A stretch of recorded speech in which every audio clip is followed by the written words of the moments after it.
And I'm going to tell you a story. From that point on, I had to make a decision. I had to negotiate my interactions with my mother, with God. I couldn't be all in with my heart, so I never got the proper nurturing and development from my mother that I was supposed to get.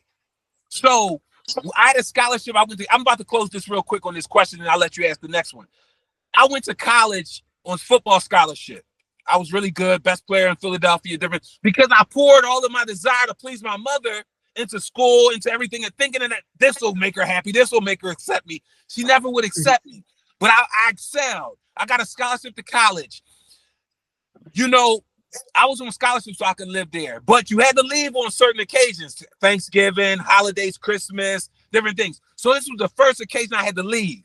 I had suppressed my entire family. I had blocked it all out because it was easier for me to cope with life as if they didn't exist. But I didn't realize that I did it until I was in a room with some of my friends. And one of my friends said, I can't wait to go home, man. I miss my family, especially my mother. That's my best friend. And it echoed and it echoed. And God took me somewhere and I sat there. And then I had a rush of my family and everything. And I started getting emotional. And I told him I'll be right back. I went to my dorm room and I cried. I cried like cats and dogs. I cried out. I didn't know what was happening to me.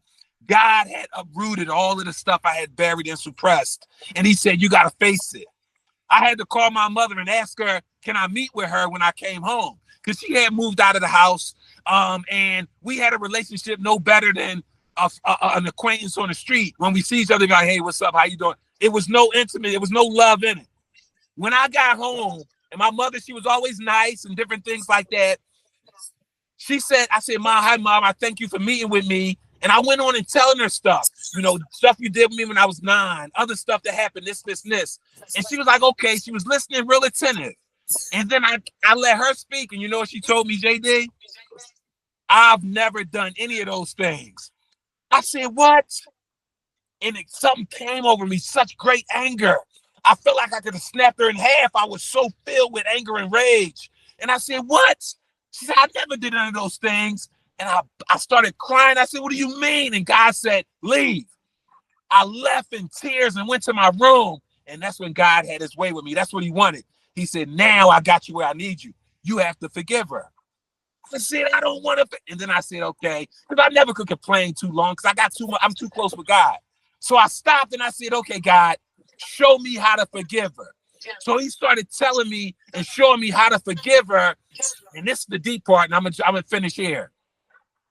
Once I was able to forgive her, and it took months for me to feel the release that I was really forgiving her, God said, now, you know how you had suppressed that you really had family because how painful it was for you to face?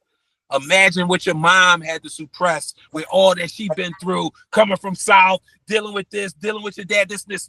So he turned what was anger and resentment toward my mom to empathy. Now I was able to experience what she was going through, and it took the anger away, and now it made me want to do better for my mother so that she didn't feel the way she felt. And that's when I realized that God was taking me on a transition to being chosen because I accepted it. I didn't resist where he was trying to take me. I accepted it and forgave her. And I didn't know it would keep building and building and building. I would get more power and more power. But that's how I became who I am now.